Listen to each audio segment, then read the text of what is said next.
Hey, friends. It's Mark and Alicia here.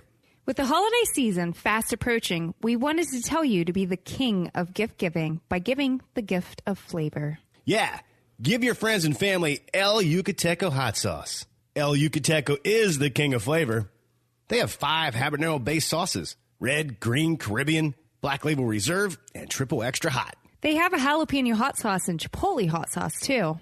Just head on over to shopelucateco.com, where you can create your own custom 6-pack of their flavors, or maybe grab a 12-pack or 2. Plus, they have all kinds of cool swag, like socks, hats, and more. Go to shopelucateco.com and use our code Paranormal Punchers to save 10% off your entire order. Paranormal Punchers is part of the Podbelly Network. Go to podbelly.com for more great podcasts.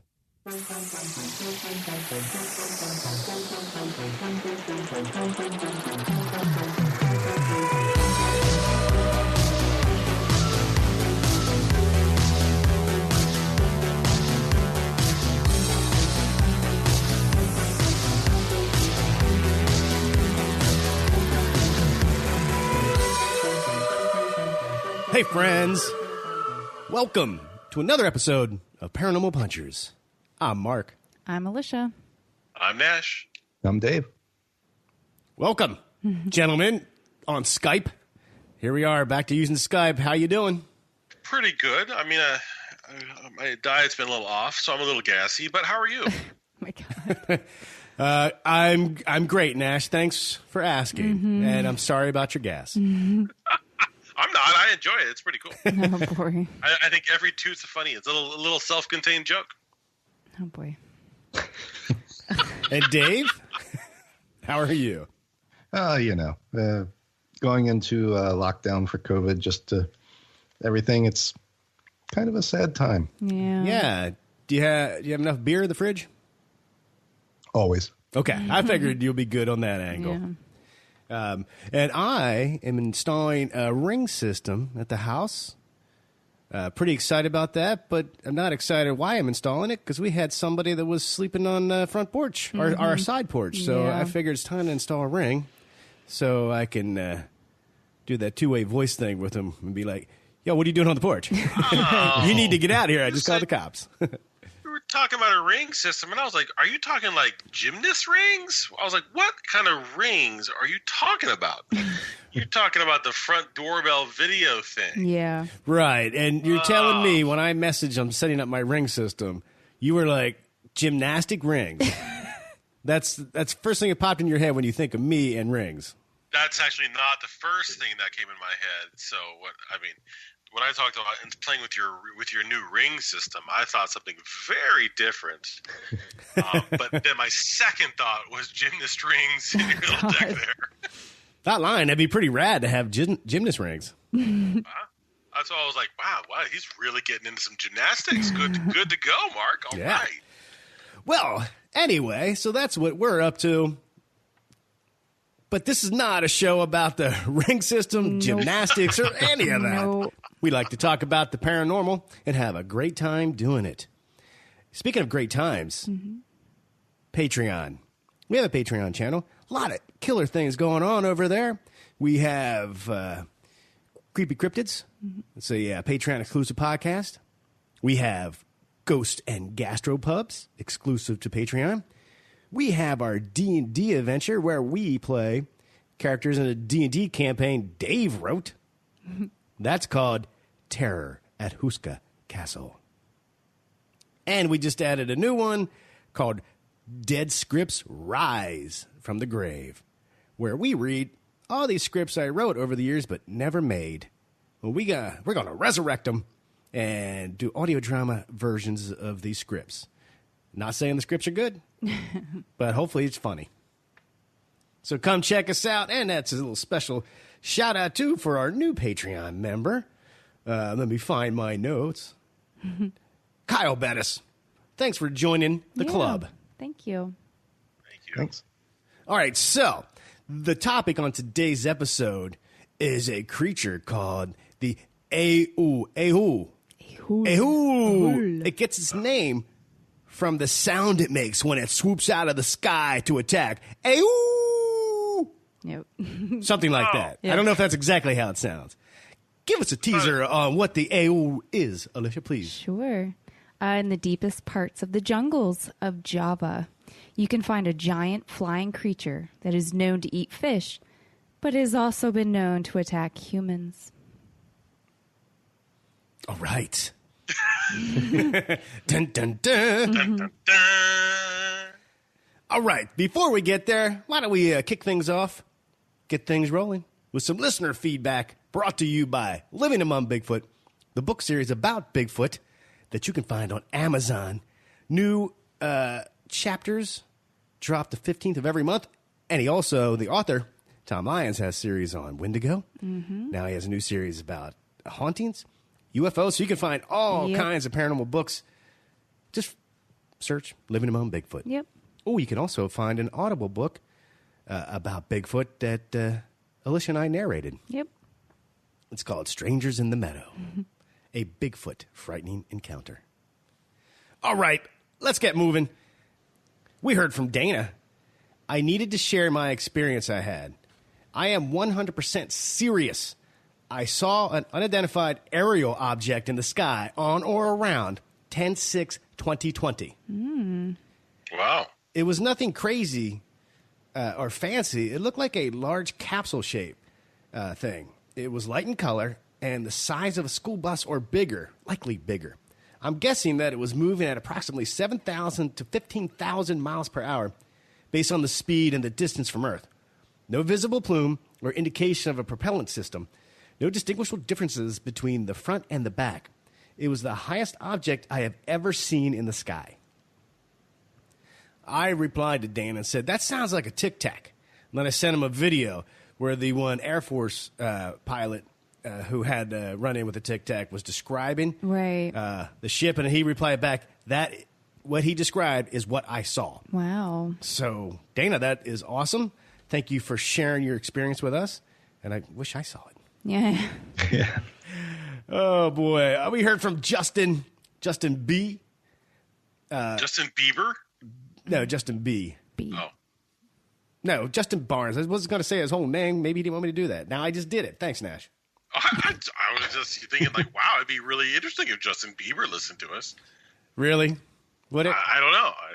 I didn't say I liked him. I just said it would be interesting. But Justin said, my wife and I have seen the running shadow man in reference to that little Reddit story about the really tall stick-like shadow thing. Although what we saw wasn't exactly how it was described, it was in Bellefonte, PA, where they saw it. Oh. I know it sounds crazy, but we were driving, and all of a sudden, a shadow person was running alongside the car. It ran faster than most cars. Out of nowhere, it took a hard right into some bushes on the side of the road and was gone. Wow. Wow. He's Yeah. pacing the car? Huh. Yeah, running Right. alongside it a bit and then cut right. Thank you for sharing that. That would be freaky. Uh-huh. Hey, if you'd like to share a sighting, feedback, whatever you got, just go to paranormalpunchers.com. You'll find all the ways to contact us. And we'd love to hear from you. You are part of the show. Thank you so much. All right, without further ado, it's time to talk about the AHOOooOOL. The a-hole? No, Nash. Ahool. All right, so the Ahool is a winged cryptid that's located in Java, which is in Indonesia. It has a face that resembles both a chimpanzee and a bat. So they think it's either a giant bat or a flying primate. It has fangs. Right, and both are terrifying. Right. I can't even imagine. I was looking at some pictures of some like giant bats, like fruit bats, and I was like, holy crap, if that was coming at me, that's terrifying. Anyway, the Ahool has fangs, large dark eyes, red-skinned wings, large claws on its forearms, and is covered in gray fur. Now, on a couple of the sites, I had two different wingspan that they gave, and I'm pretty sure this is not correct. The wingspan is 18 to 28 feet. That was only on one that I saw. Most of them was, it's the size of like a 1-year-old child. and its wingspan is about 12 feet, which sounds, it's still terrifying. That's what I came across, was about 4.5 feet tall and about 12 feet right. 12 foot wingspan. Yeah. It's possibly territorial, which is why it has attacked humans, because they think it's more, it likes fish and probably insects and things like that. But it has been seen squatting on the forest floor, though. Dude, we all got to do that from time to time. Just saying. You got to do what you got to do. And there are some that believe it's a nocturnal creature, as most bats are, that it spends its days concealed in caves behind or beneath waterfalls, which is why they don't really find it during the day. And you mentioned this, Mark. Its name comes from the sound it makes. Ahool. I just can't stop thinking about a flying gorilla or like a silverback. I mean, they can... Yeah, that would be terrifying. Right. I know it didn't say silverback, but that's all my brain's thinking is a flying. It just sweeps down, grabs you, throttles you, and I guess eats you. Yeah. The comparison I found was a gibbon. A gibbon, okay. What's a gibbon? Small monkey. Oh, that's not near as terrifying as a flying silverback. Well, what if it was flying in the air and coming at you? I mean, monkeys could rip your face off, so I guess it's pretty terrifying. Yeah. I was looking at the ratios of body height to wingspan, and from what I found is that 4 to 4.5 feet tall to about 12 foot wingspan is about right. Usually, it's about a 2.5 to 3 times. The multiplier for height and weight versus wingspan. So just based on that, it could be big ass flying any gorilla thing. I don't know. But I was just looking at it going like, is that enough wingspan to carry? I don't know. I didn't come across any like how much it weighed. Yeah, I couldn't find that either, but it's flying, so I imagine it's probably not like super heavy. I don't know. It could have powerful wings. It could.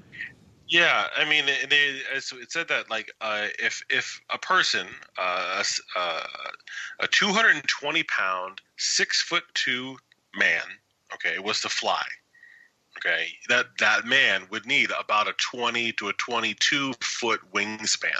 Okay. So that math makes sense for something 4.5 feet tall. I figure it's probably maybe 100, 150 pounds, maybe 100 pounds because it's pure muscle. Okay. I don't know. I was just like fact checking the ratios. You know?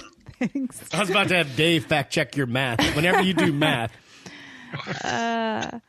Now, there's only really one official sighting, but it is a legend among the locals there on Java that like they talk about seeing this creature, this cryptid. But they haven't like officially like written down anything. It's just like hearsay or it's, a legend.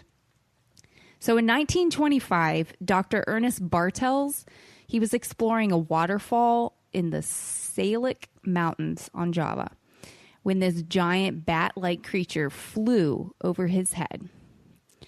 Now, 2 years later, in 1927, he was lying in his bed inside of his hut when he heard the cry of the Ahool coming directly above his hut. He ran out in the direction of the sound, but only heard a final cry some ways downstream from him. So, and this was at like, I think 11:30 at night. So, that's the description of his experience, and that's pretty much it. I wish that they could have maybe said more or like expanded that, but... Well, I got this description, which sounds it sounds badass. This creature, I got this on the internet. We'll put our sources Yep. In the show notes. This creature is a hunter. Dawn and dusk is its preferred hunting hours. Ooh. Stalking and waiting before diving from the sky like a lethal bullet. Killing with one lethal bite and snapping its victim's neck with its fierce claws. They are flesh eaters who usually kill small prey, such as fish, but they have been known to attack humans. They've even been known to kill each other. Ooh. I was like, I love that description. Definitely. That makes it sound like the creatures from Pitch Black. You guys ever see that movie, Pitch Black, where all the creatures kind of came out and they're giant winged things on sonar base and they're killing each other? That's the visual image I got from that. Yeah, that was from tocontriveandjive.wordpress.com. Yeah, I'll put that there. Just that description, just like, okay, I could write a horror movie around that description. Now, I found Dr. Carl Schuker's blog. He's a zoologist and a cryptozoologist.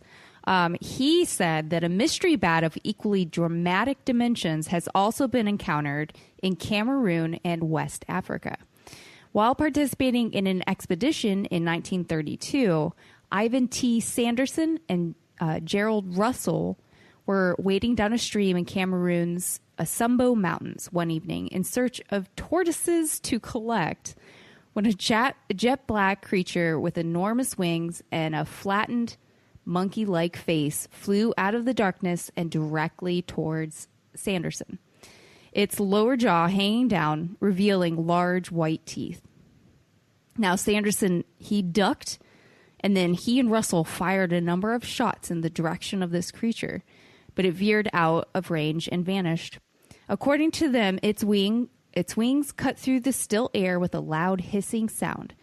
The two men agreed that its wingspan was at least 12 feet, and it seemed to have been jet black in color. Now, when they went back to their camp, they told the local hunters that were with them what had happened. They were all terrified. They were informed by these hunters that it was known as the Olitiau, Olitiau. And then all the hunters then promptly fled the camp. Now, I bring up Ivan T. Sanderson because he seemed very interested in what Ernest Bartels had experienced, 10 years before, 5 years before. I have brought up Ivan T. Sanderson before. Can you guys tell me what episode we were talking about when he... Solomon Island Giants. No. I'm not even going to attempt because I'm perfect at trivia, and I want to give other people a try. Well, yeah, I know. I got a bias on that one. What was the Bigfoot encounter in the no St. Helens? No. Okay. So he's a biologist, and he is the founding figure of cryptozoology, first off. And I don't know if we ever mentioned that before, but... I think we did, and we all failed that trivia question. He also became very fascinated, and his whole idea of the vile vortices, it came from him. Yeah. Gotcha. Okay. I can't remember what the episode was, but it was about the vile vortice. Vile vortice. And just a quick shout out to Jersey on the Rocks. Mm-hmm. Joe reminded me that we were going to talk about each individual vortices. And we have yet to do that. Nope, we haven't. So maybe we should put that on the list. Okay. Front of the list. Now, also on Dr. Carl Schuker's blog, he said that a giant bat-like entity has also been reported in Ghana, where it is known as the Sasabonsam. Sasabonsam. Sasabonsam. In 1939, a report of a dead specimen was published in the West African Review Journal, and it was depicted with relatively short wings and a bearded humanoid face. There have also been sightings of giant bats in North and South America. And then I had mentioned this before, but fruit bats, you should look it up on the internet because they're huge. They're huge. They almost fit the description almost perfectly with the 12-foot wingspan and 4.5 feet tall. They're I know. Big. They're maybe not that big, but they're massive. Now, so what is the Ahool? Some believe it's presumed to be the cousin of the ropin, which is another cryptid from New Guinea.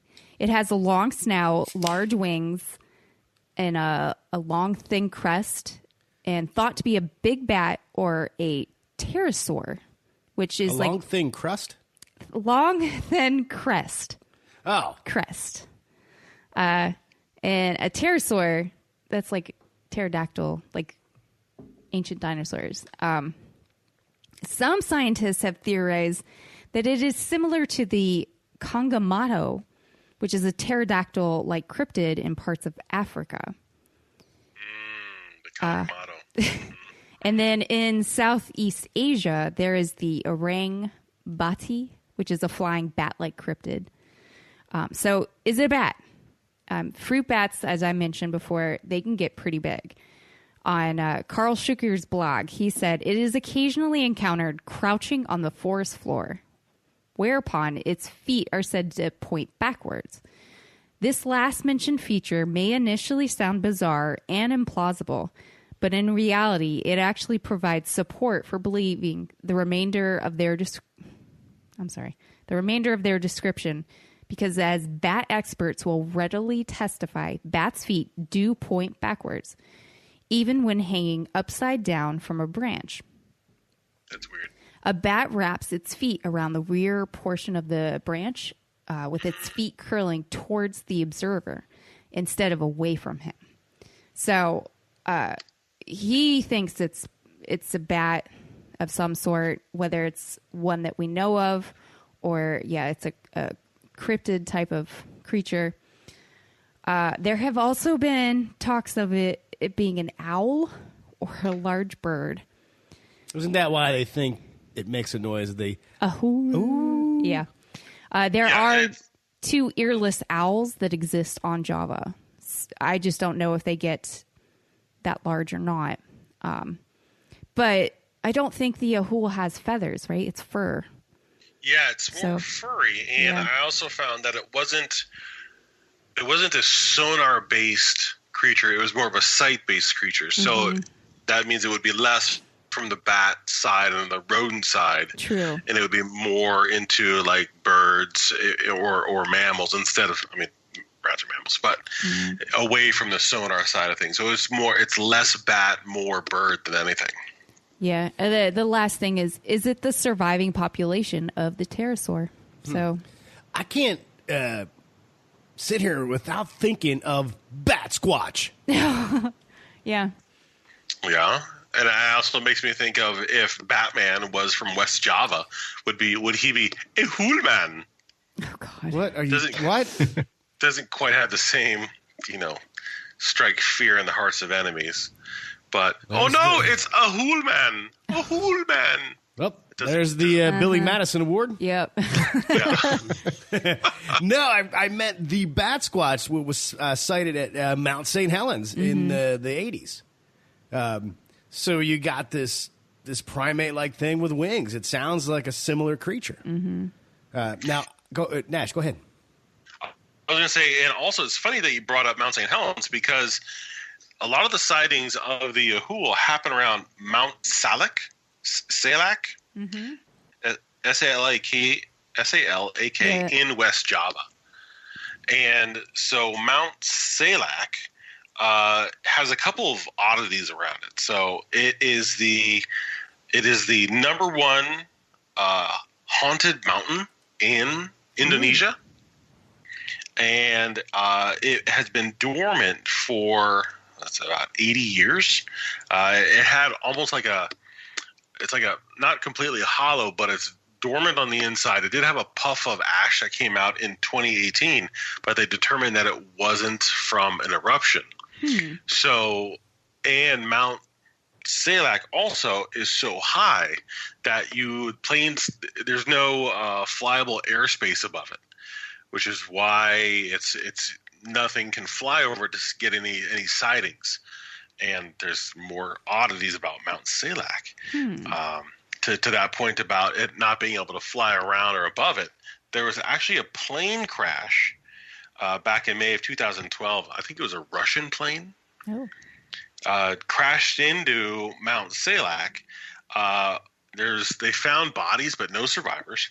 But it was possibly due to UFO sighting right before the crash. So that took me, as things do, on a tangent, So it's like, wait a minute, hold on. How many UFO sightings do they have in this area? So I looked that up, and according to this guy, Bayu Amos. Okay, so he's been studying UFOs and UFOlogy for over 2 decades. He said the area receives around 50 to 70 sightings per month. Whoa. Yeah. So and if there was an overhead map of Papua New Guinea, it has Malaysia, you can't even see East and West Java because it's covered up so much with little indicators saying that there were sightings, UFO sightings, and aliens. And one of the funny things about where this is in East Java is that this is the Indonesian islands is where the Solomon Island giants are. No, you're right. Yeah, it's the giants of Solomon Island. So it's the same island. Mm-hmm. So that got me thinking, is there any relation between the two? Are these links from experiments gone awry? I don't know. Linking it to the Solomon Island giants made me just go off on a tangent where I just put my pen down and kind of walked away from it. Was like, okay, hold on, don't go there. It's too much, too quick, because those things could all be related with what we're talking about the giants. What if the giants weren't the only things being created down there? They were True. Looking at animals and these giant fruit bats, and they turned into this craziness. I don't know. And that yak is shaved. Yeah, that's exactly right. That's a great saying. I like that. Malcolm in the middle. I swear, when you said UFO, Yeah. and it got me thinking. I was like, "Oh, here comes another celebrity UFO theory." Well, I do have some. I I don't think I'm ready to do it because this wasn't really about UFOs, but I've been doing some work on that subject here, and we'll discuss it later. But I just thought, if you look at this map, the frequency of sightings and occurrences right around East and West Java is in that small island, on that small island, cumulative, is higher than all the other islands around all combined. It's crazy. It's crazy. There's just a number of frequencies of things happening on that island, which is the same island where the Solomon Island giants are. There's some big stuff there. It's like Jumanji almost. Well, I want to close with there hasn't been that many sightings in a while of the Ahool. So why? One theory that's coming out is that the rainforests have all but disappeared on the island. So have they migrated elsewhere, or have they died off? What do you guys think? I think they've probably died off in that area. I think there's enough spread to other islands and other areas, like what we just mentioned earlier, that they could try to go there, but they could have fled the island to do that, and they're big enough, I think, to make it. Right. But that's a long flight for some big old animal. So I found a source that is talking about they're actually they're primarily found on Java, but they've migrated to North and South America, and no one's quite sure how they got there. Right. But that they were the sightings in North America were the source of the flying monkeys in Wizard of Oz, the inspiration for that. What? Nice. I love it. Yeah, now dig this. November 2015, I found an article that talks about in Portugal, a student claims to have seen a giant bat-like creature in southern Portugal. They just described it. He says, I and another friend heard a noise above. It looked like a large flying animal, perhaps a giant bat. And also, in July of 2015, a California minister and his daughter claimed to have seen a flying animal that looked, they described it as straight out of Jurassic Park. And then a week earlier, same location, Sacramento, California, 2 motorists said they spotted a similar creature while driving across the desert on Interstate 80. So, did it migrate over here? It could have. Is it in Portugal? I don't know. But they all, or just another similar cryptid cousin to it. Cousin, yeah. I don't know. Well, we might as well just take a break. And when we come back, maybe we'll have an idea. Most likely, we won't. We'll be right back.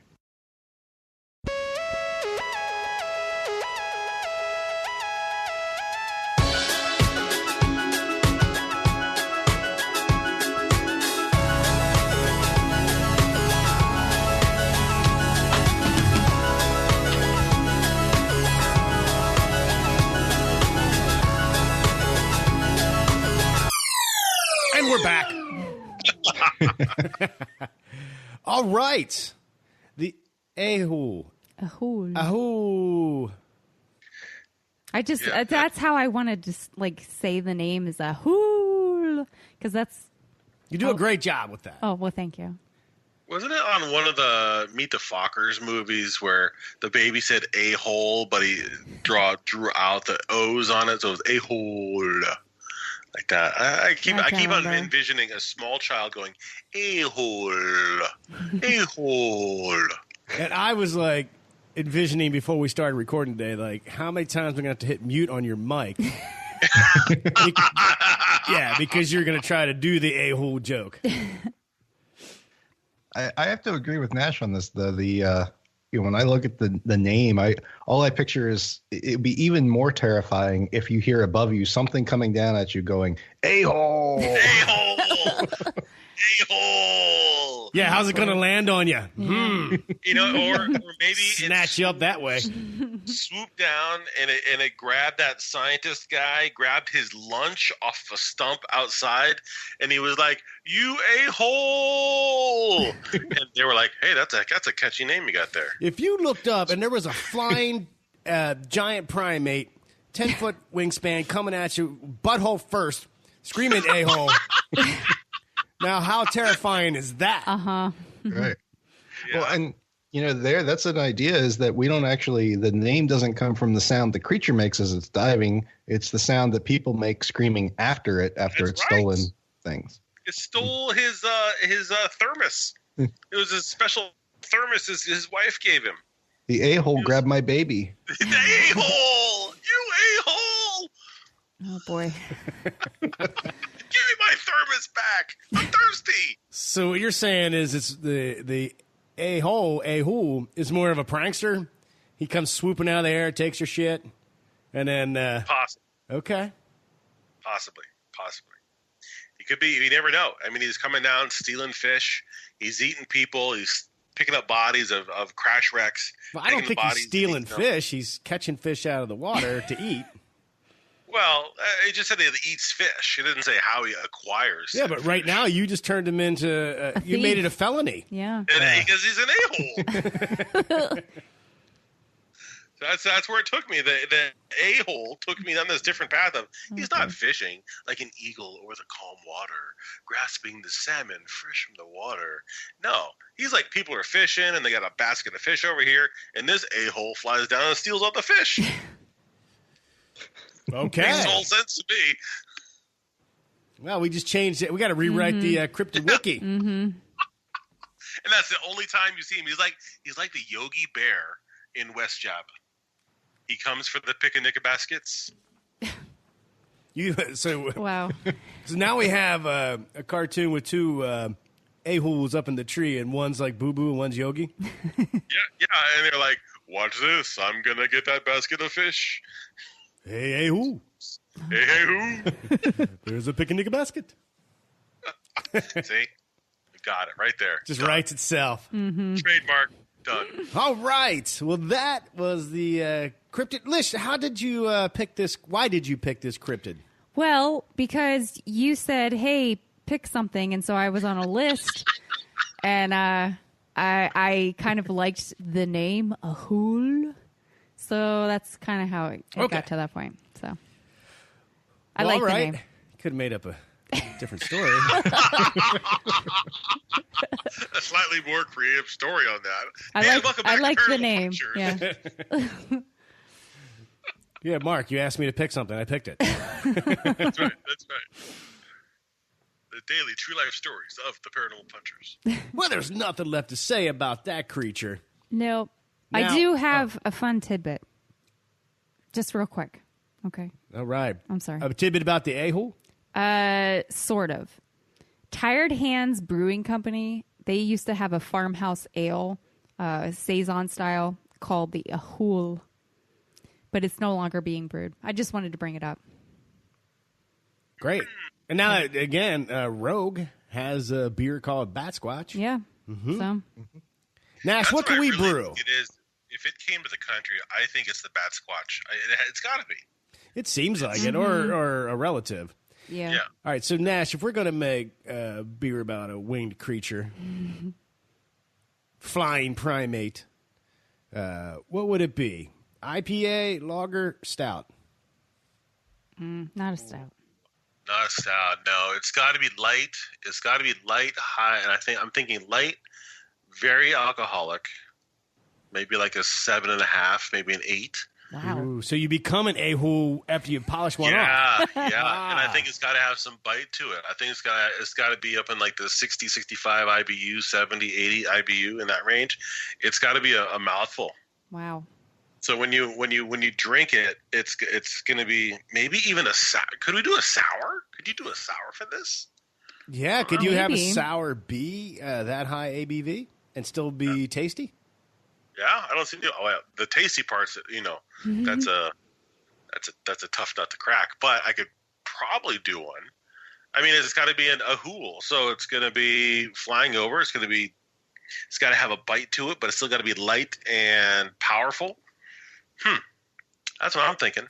Okay. Either really high ABV IPA, or maybe even a sour, because it has bite. Those sours have so much bite to them. Mm-hmm. All right. Well, hey, when you brew it, we'll try it. All right. Or our number 2 brewer in the group now, because we now have a second brewer. I don't know who you're talking about. Not brewmaster. Neither one of us are brewmasters, but right now, beer on tap over at Dave's house is a homemade beer of his own concoction. Yes. Well, not on my own concoction. Well, you made it. Well, but I didn't make the recipe. You still put it together. I mean, you take credit. It's like throwing microwave dinner in the microwave. I still made dinner. You know what I'm saying? Right. Hey, I put hops in, so I'm taking. See? Yeah, I brewed a beer. Yeah. What do you think? Dave? What do you think? What do you for the Ahool? I don't know. Man. I was going with the stupid American. The only thing I can think of with the island of Java is coffee. So then I was thinking stout. Doesn't really fit the cryptid, but that's where I was going with it. Maybe you could do like a bitter stout or something. But... Right. I do like the it has to have a bite, because that's primarily what this thing seems to do, is bite things. Mm-hmm. But other than that, I didn't have a lot of ideas on this one. Could you do a coffee? Oh, geez, not a coffee. A coffee sour. That sounds terrible. Yeah, that does. It does. It actually does. I'm going to go back and say, yeah, that does sound pretty fun. Maybe not. We'll come up with something. Yeah. All right, well, when we do, we'll let everybody know, because they didn't tune in to hear about the beer show. Nope. Beer butchers. I don't know. I'll figure out an alliteration for that. Well, that was fun. Thank you for picking that topic. Mm-hmm. And Nash, Scott wanted to know how we could ship a beer to him in Kentucky. I still don't know if we legally can. But if we don't tell anybody. Yeah, that'd be a challenge. It'd be a challenge. I don't think you can either. But we could, in our cross-country road trek in the Paranormal Punchers RV, just come heavily prepared. Well, Kentucky's got a lot of strange things it going on down there. One of these days we're going to go visit and hit a couple hot spots. So maybe we'll just hand deliver a beer. Mm-hmm. That's doable. I could go for that. Yeah. Honestly, hand delivered. No, I think we just sit around with Scott and crack open a couple. For sure. Yeah. And I think it still goes back to you can only it's only prohibited to ship alcohol across state lines if you get caught. Right. All right. So there we go. So it is legal. You heard it here first, ladies and gentlemen. All right, we got a lot of fun stuff coming up the last month and a half of the year. I know. Some UFO talk, some ghost talk. Don't know what we're going to do for the holiday episode.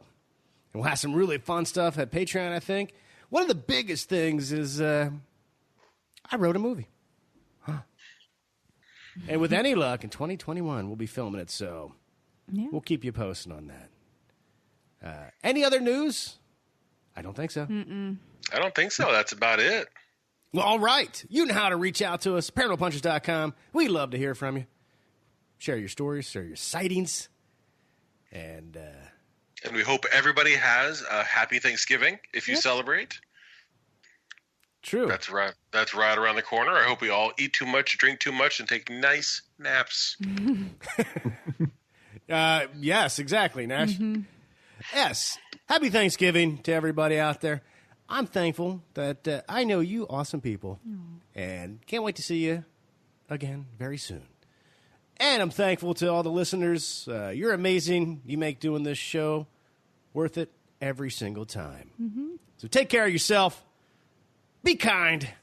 And remember, if it's not weird, it's not worth checking out.